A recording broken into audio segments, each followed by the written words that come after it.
It has been a very weird day in the market, and Tesla dropped 10 points after its third time inching forward towards 259. It dropped to 247 on the day, although it is up a point in the after hours. But what started out looking like a flat day, and my prediction was that this week in general would be kind of a flattish week, all of a sudden at 2 o'clock Eastern, it dropped off the edge of the planet. Nobody seems, I've looked at a lot of pundits, and nobody seems to know exactly what took place and could explain the drop. Some people say it was just out over its skis. Some people say it's a light trading week, and so you never know that this has happened before on Christmas week. Anyway, some people say profit taking, low volume, all kinds of ideas of what might have been taken, and I just couldn't be more delighted than to have my co-anchor of Good News Tuesday here to, well, we probably won't figure it out, will we, Jeff? Yeah, I mean, it's hard to figure out like how the market just gets a collective bias all of a sudden in 1 hour and decides to drop off of a cliff without any, significant news. Was there a bond auction? Was there, something out there? And the 10-year dropped even, a couple of basis points. I mean, so it's really not explainable. But you can have these kind of pullbacks and then, either be off to the races, or sometimes they turn into a couple of days. But I would expect the final week to be, again, not trading advice, but I would expect it to be stronger than most. Yeah, me too. And next week as well. I think we'll be strong going into the year. And although one pundit did provide evidence of a week several years ago where Christmas week was expected to be just fine, and the entire last 10 days of the year just went in the complete toilet. Like Dow was down 4,000 or something over. I don't even remember that particular scenario, but he did report on that. The only news I could find, the only piece of news, is that the Houthis are going to send troops to help Hamas, Jeff, and that could have caused a knee-jerk reaction, I think, possibly. But then I started to ponder that situation, and I thought, how are they going to get to the Gaza? Yeah, I don't claim to understand that, and why it would take this long to deal with that situation, but yeah, I have no idea. I'm sitting there thinking about they're going to take a ship up the Red Sea. Are they going to try to fly up? Are they going to try to go over Saudi Arabia? I mean, I can't figure out any way they're going to get there without the air defense system and the Air Force of the Israelis just completely obliterating any effort on that direction. But what do I know about war stuff? I don't. Maybe somebody in the comments below can tell us how the Houthis could pull that off. Do you think there's any chance that spooked the market? Probably not. In general, wartime, war issues tend to not have any kind of lasting effect or any major effect unless, some sort of major infrastructure or world leader maybe was toppled. But just announcements here or there, rumors, speculation, things. I mean, the one from this morning about, Taiwan, China reunification. Now that one could, wreak all kinds of havoc, but even the market kind of shrugged that off in the morning. Yeah, and all he said was, we're going to reunify. He never said, I'm going. In fact, he specifically said in that same conference that, no, we don't have any plans to overrun them or start some conflict down there. So, okay, so I did want to, speaking of rumors and speculation, everybody was kind of off to the races, including me, talking about the idea that the Tesla employees weren't going to get their stock compensation. And I just read a few minutes ago, that was totally a rumor. There has not been any confirmation from Tesla brass. So, anything that you know that I don't know? I've been in this situation before, as a C-level exec and dealing with stock-based compensation. And when I read the article yesterday, I think it was Bloomberg. It was on Bloomberg. And when I read it, I'm like, wow, there's a lot of holes here. Like, for example, they could have drawn a line at some point and started doing larger sign-on stock awards, and then said, with this larger award amount, we're going to not do the yearly refreshes, and then we'll refresh it at the end of your maybe 4-year cycle. That's what usually the sign-ons are. So there's a number of ways that like this could have been pieces moving on a board. They could have changed the leveling for which levels they give stock to and which they don't. They could have changed performance criteria. I know someone said in the article that they were a high performer, but they talked to 4 people. It wasn't confirmed by the top level of the company. Let's see what happens. But in general, sometimes companies change their compensation structure, and it's not the end of the world. And with the way this works, this shouldn't have had a big hit either way on Tesla's balance sheet. So I would wait for Tesla to confirm or deny. But what I would imagine is happening, that there could be a shift happening, but not necessarily a net reduction in awards. To get some of these big AI engineers, it's a different kind of engineer you're looking for. And to get some of this newer talent, the marketplace is it's heated up for talent. So you've got to really have the big sign-on stock award to give them, to encourage them to get on. But then you may shuffle in terms of how you do refreshes going forward. All right. And then the Model Y continues to dominate the Chinese market. So AJ, who goes by ALOJOH on X, he says, this analysis, which he showed a chart, which we're not going to show, demonstrates that Tesla's Model Y dominates the Chinese market for electric vehicles. This is an especially remarkable achievement, given that the Model Y is also the most expensive vehicle amongst the top-selling BEVs in China. Model Y's entry trim level pricing materially exceeds the high-end trim level pricing of most other electric vehicles among China's best sellers. So a lot of folks are all talking about BYD potentially passing Tesla in unit sales of pure BEVs. But in terms of dollars, the numbers are completely like this. Yeah. I mean, in the smartphone world, Samsung passed Apple, Xiaomi and Vivo are up there very close. I mean, these things happen, but it's really about profit share. It's really about margin share in the industry. Market share is important, and volume is important. Net volume is important. And you look at Tesla's volume growth, there's not an issue. They've got command of the supply base. They've got command of the marketplace in terms of being a trusted partner. So they have volume leverage. They don't have that issue. So every price point that Tesla has competed in, they dominate.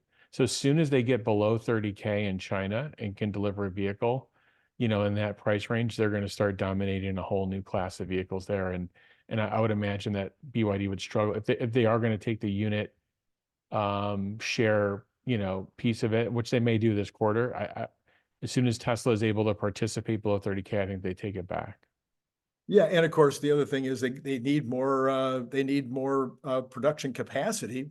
BYD is adding a lot of capacity, and now in China, at least, Tesla is. We don't have absolute knowledge of an increase in capacity other than by getting better, more efficient in the existing facility.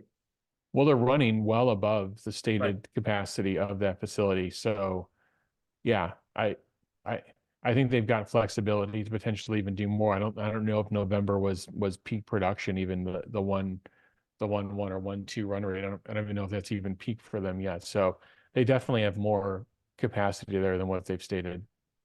So Sawyer Merritt says Tesla stock is slated to see the highest net inflows from retail traders of any security in 2023, according to Vanda Research. Tesla will even eclipse the S&P 500 ETF Trust SPY, which tracks the largest stock market index in the world and underscores Tesla's fast ascent to retail investor glory. Tesla wasn't even among the top 20 stocks that individual investors bought before 2019, according to Vanda data. So it seems to me that if you have this fan base that are out buying your products, and it's the second most expensive item that you're buying for your family, that's going to encourage people to become retail investors. I don't know. That's my theory. You have anything? Yeah, no, I agree with that theory. I think the word of mouth thing, I think my experience buying Tesla stock, I did have the opportunity to go to the factory as part of kind of like a co-working trip back in 2012. But when I test drove the Model S in or early 2013, I test drove it on a Saturday. I remember in February or March, and that following Monday, I was buying the stock for the first time and buying it continuously. This was 2012, 2013. And yeah, so my experience came from, experiencing the performance of the vehicle. So that could be a lot of it. But I mean, there's a lot of conversation about Tesla. Obviously, we're here on talking about it on YouTube. There's a lot of different channels. There's a lot of access to information about all the businesses that are under this umbrella and kind of where it could go. And people saw the meteoric rise in 2020, and now it's pulled back. So I could see a lot of people, especially in the beginning of this year, with it being in the hundreds, piling in and getting a position. I could see that happening. So this doesn't surprise me.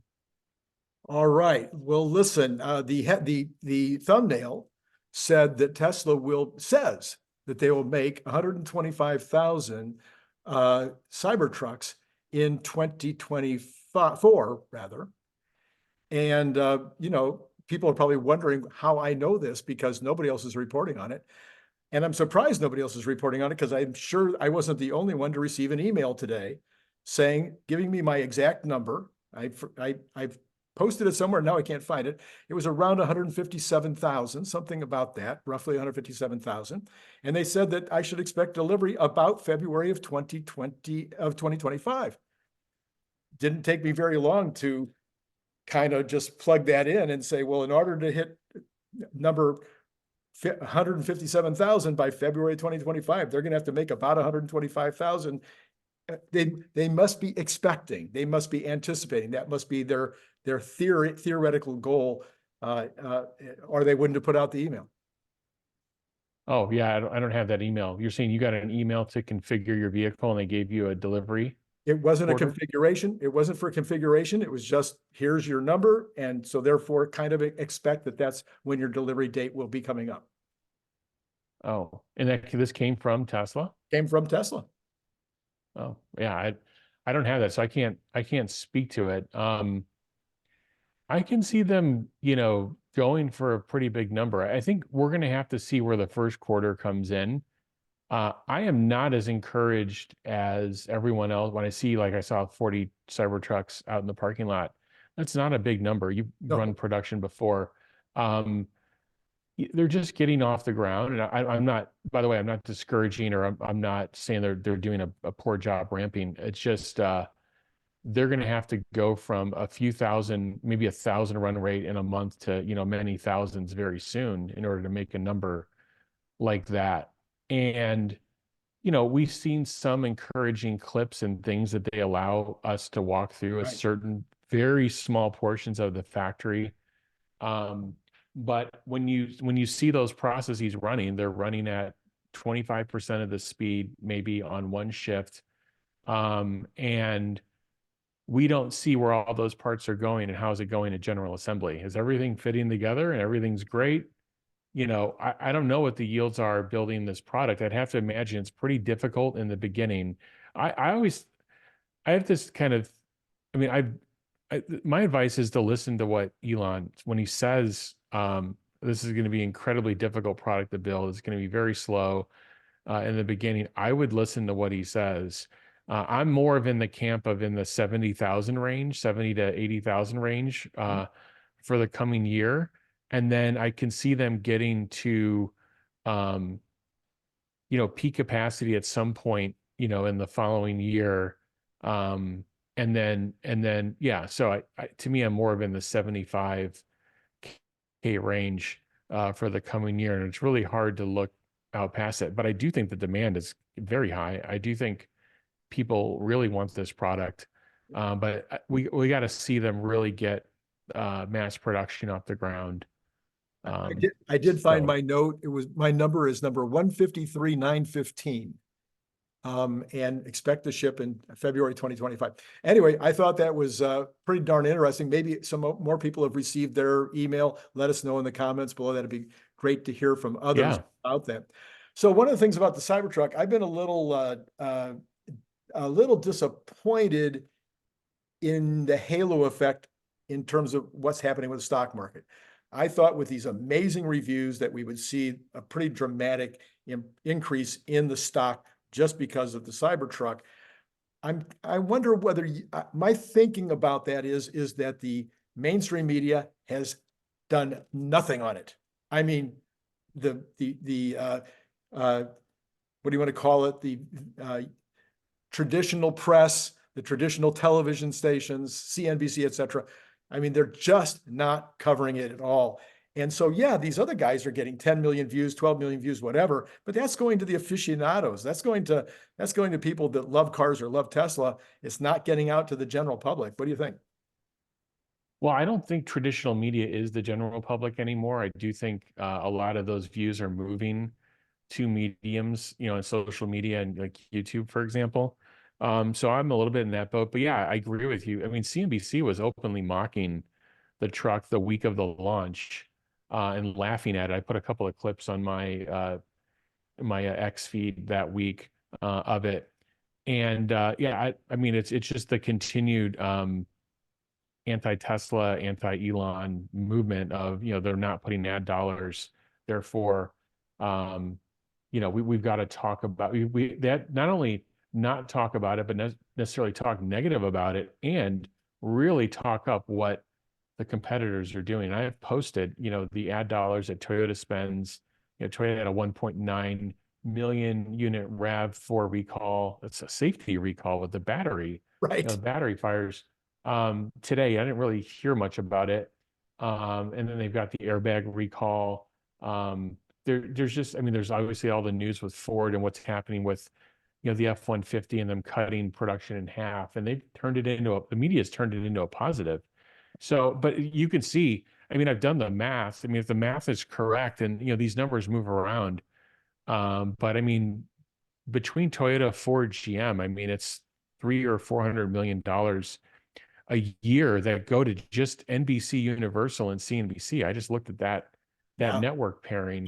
And that number could vacillate, it can move around, but it's hundreds of millions of dollars basically going from big auto to, to just that fintech network and NBC Universal. So when you do the math on that, I mean, Randy, that you're talking, what, $8 million a week? I mean, that's everybody's paycheck. Oh, yeah. They're paying the producers, they're paying the on-air talent. So that's why you're not hearing about it in traditional media, but the YouTube views, I mean, these are many, many millions, 30, 40 million plus views, way more than traditional media gets on any one of their news clips. So, and the fact that they're all super positive, I'm very happy to see that. Yeah. Well, now Adam Jonas thinks Tesla might keep an artificial lid on Cybertruck sales. So that's pretty weird to me. And then I get this note about the same time I'm reading that, I'm getting the notice that says that clearly they're not putting any artificial lid on sales. But what do you think about Jonas's comment? Well, he should. I mean, the comment is really directed towards Ford and GM. They've put artificial lids on their business because Ford loses $30,000 to $40,000. Literally, like they open the glove box and they put 3 to 4 stacks, $10,000 stacks, and each one before the car goes out. Or they could basically give the person who buys their vehicle a Model 3 for free with what they're doing. So they have to. In fact, I did the math.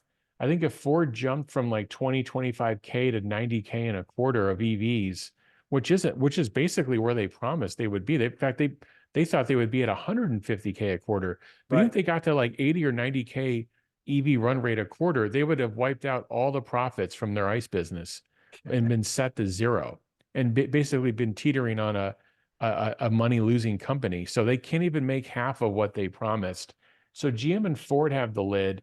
There's no lid on Cybertruck, but it's going to be gross margin negative for a period of time. But and Larry and I have talked about this. The way I believe the way that vehicle is constructed, the design for manufacturability work that's been done on it, when those components get to yield and when they get to run rate and when they get general assembly to run rate, I actually think that that will be the most profitable vehicle in Tesla's lineup, because I believe, they designed Model S and X up here. They have 3 and Y down here. And I believe Cybertruck is closer to here than Right. closer to the S and X world.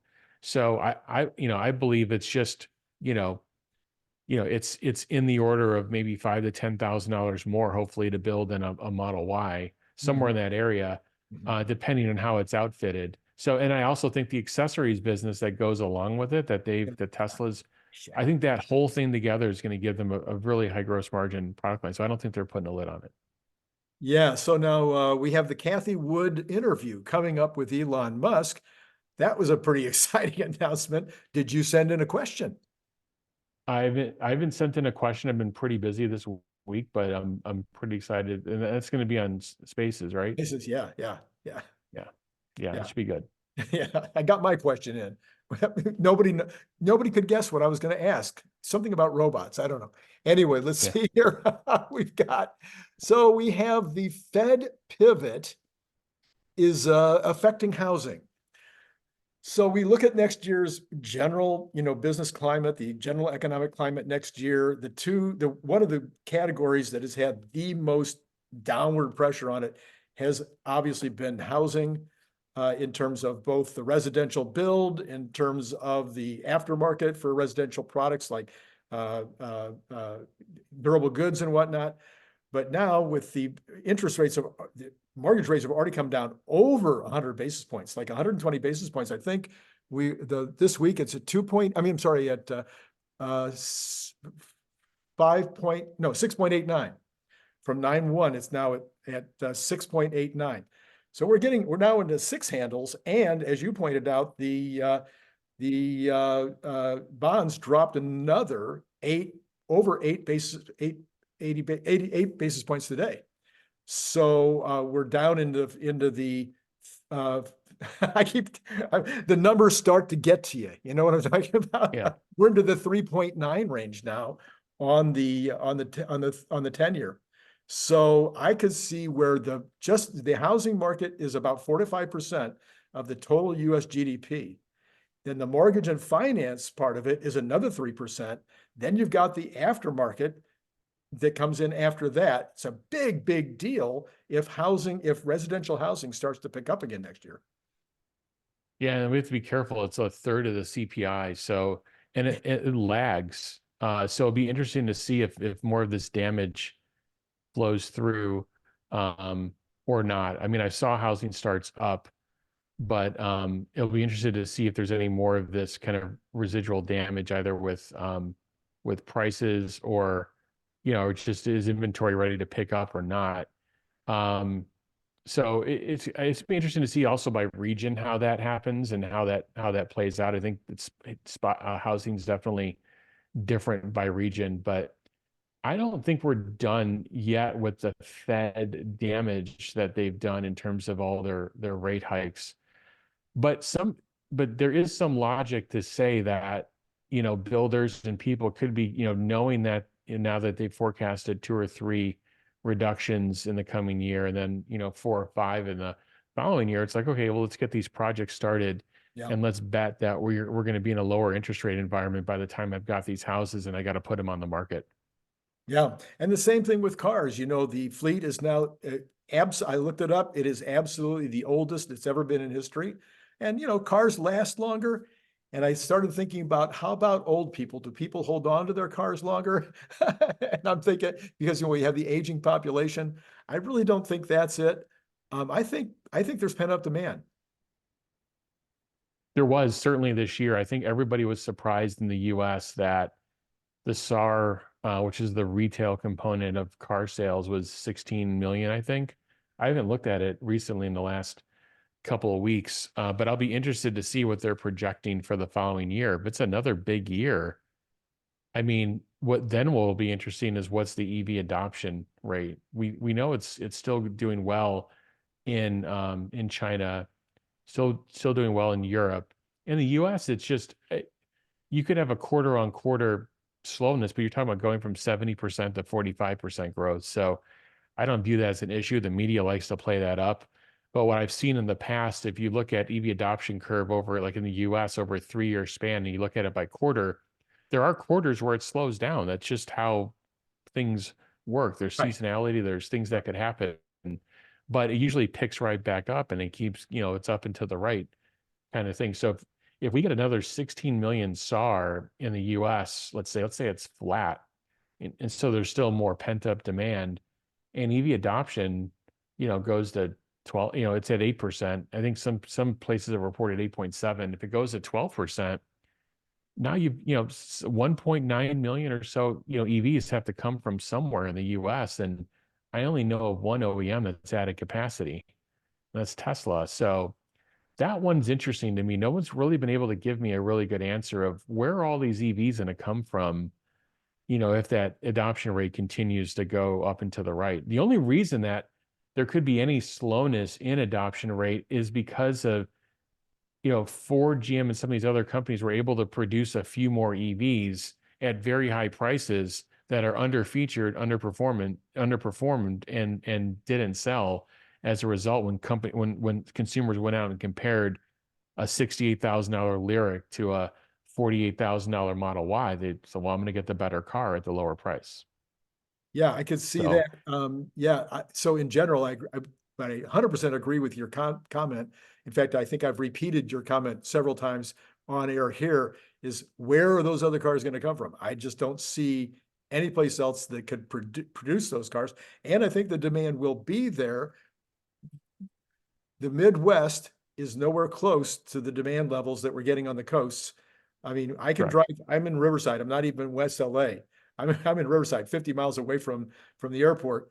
And when I take off from my house and go up the street, I commonly pass 2 or 3 Teslas before I get a mile down the road.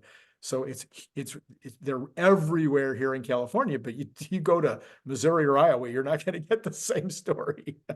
Yeah, I would say that there's a pretty big population. I'm in the Chicago area, and there's a pretty big population of Teslas, and they've made it out to the most of the suburbs, but there's still a lot. That's what people don't get. The people think that you hear these comments, to me, they're laughable, especially coming from my background, which was taking, the smartphone industry from essentially zero, like on the Android and then iPhone side, that went from 0 to 1.2 billion globally.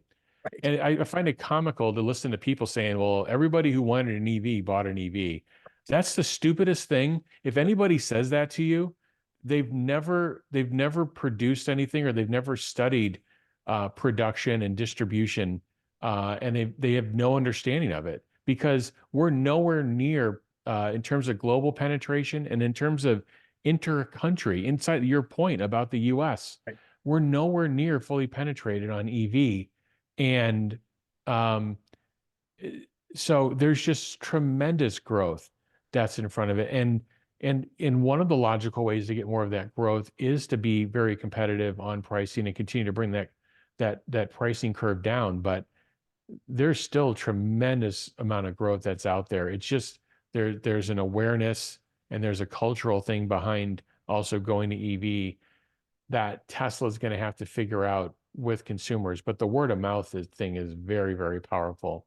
So Tesla did really start, in Silicon Valley, huge sales, California, and then bigger cities in the US. And then it is spreading, and it's going to continue to spread out from the big cities. And there's just many, hundreds of thousands of people that still need to buy a vehicle, and they want the best vehicle for the money. And if it costs me $7 or $8 to fill up my Model 3 or Y and get me 300 miles, why wouldn't I do that versus spending $70? Why would I not do that? Exactly. We're on the same page on that one. Okay, let's take a look at where the markets are now. We have got Tesla up 76 cents in the after hours, and after being down 10. And I just want to say to everybody, if you don't keep your phone the way that I do, I keep my phone with the Magnificent Seven altogether, and I keep my phone with the Kathy Woods altogether. And all I can tell you today is that everything did exactly the same thing at 2 o'clock. There wasn't nobody got left out. It was just straight down at 2 o'clock. So it wasn't a Tesla thing today. It was the entire market went nuts. The only one that finished in the green was Google, but they were way up and they still came way down, but they managed to finish in the green. So anyway, that is, by the way I recommend people set up their phones if they want to really get an analysis going is have your indexes together, have your Magnificent Seven together. And then I like to watch the Kathy Woods because I feel like sometimes Tesla gets treated like a Kathy Woods stock. And it's remarkable some days to see Tesla following the Kathy Woods exactly and not following the Magnificent Seven at all. When, say, for instance, bonds have a rally, Tesla sometimes acts like a Kathy Wood. Anyway, that's a little quick theory of mine. Yeah. I mean, it's interesting. I do think Tesla's slowly breaking out of that mold of, it used to be in that mold of, not profitable, very high growth. And now it's still pretty high growth and still, I mean, really profitable. So it's kind of in this weird indeterminate state. It still is not getting the credit for real world AI. I give this example to people of, my Model X, my 3-ton Model X, traverses through city streets and has to make decisions to turn left, right, change lanes, do whatever it has to. But when I go in the chat GPT or Bard and I say, how many faces are in this photo? And it can't give me an answer, or just a number of different things I ask here where it just doesn't give you an answer. It doesn't want to give you an answer. I just find it interesting of like, if I were to look at the opportunity count, thinking like a factory person, and think of like the part per million failure rate of a chat GPT type of language model AI versus what Tesla's doing in the vehicle, that always has to work. And if it doesn't, it would ask you to take over the wheel, but that's pretty rare, or there's an intervention. But it just feels like what the real world AI that Tesla is doing is going to have a broader impact in people's lives. Not saying that language models won't, they will. Yeah. But this just seems, it's almost like magic, and it just doesn't get it gets zero, to me, it gets zero credit in the market. Exactly. And the other thing we can talk about another time is just Tesla's supply chain. Really, it gets a zero in the market, and it should be getting a whole lot more credit, especially compared to its peers. Or the return on invested capital gets a zero as well, and it's the highest. It's amazing. Of anybody except maybe Apple, and they might pass Apple once we get a little further down the road, so that the return on invested capital can be actually figured. So the 10-year continues to go. The rally continues in the 10-year. The yields continue down another full basis point in the after hours, 3.866 now. So that is wild and crazy. The 2-year is beginning seemingly it's still sticking about 50 basis point or 500 basis points ahead. But it's not getting any broader, but the 2-month is driving me nuts. It continues right now. Yield is actually up in the after hours. So I can't figure out what's going on with these shorter term bonds rather. It's pretty. Yeah. I mean, since Tesla had earnings, the 10-year's down almost 25%. I mean, crazy stuff, absolutely crazy stuff. All right, let's see. We have the oil, which of course is being affected a little bit by the Houthis, but it's down in the after hours or the pre-market, whichever you want to call it. And Brent is unchanged, but that's now got a spread of about $6, where normally that spread's about $3. So that's undoubtedly because of the Houthi activity that's going on. Natural gas has backed off a little bit. It was spiking earlier today, but it's backed off. Gold is flat. I kind of thought maybe folks would move a little bit more into gold with such a crazy day on the market, but not. It's actually down. Copper's down. Silver's down. Have you heard anything about the commodities this week? Has there been any directionality in the commodities? No, I just think people want to, they want to improve their benchmark going into the end of the year, and you're not going to do that with gold or commodities. They had to figure something out with equities.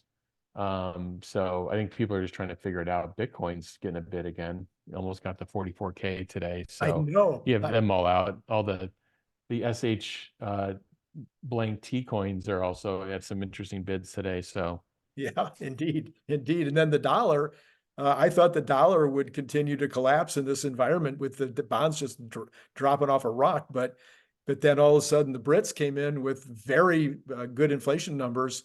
And Japan, Bank of Japan says we don't care what the value of the yen is.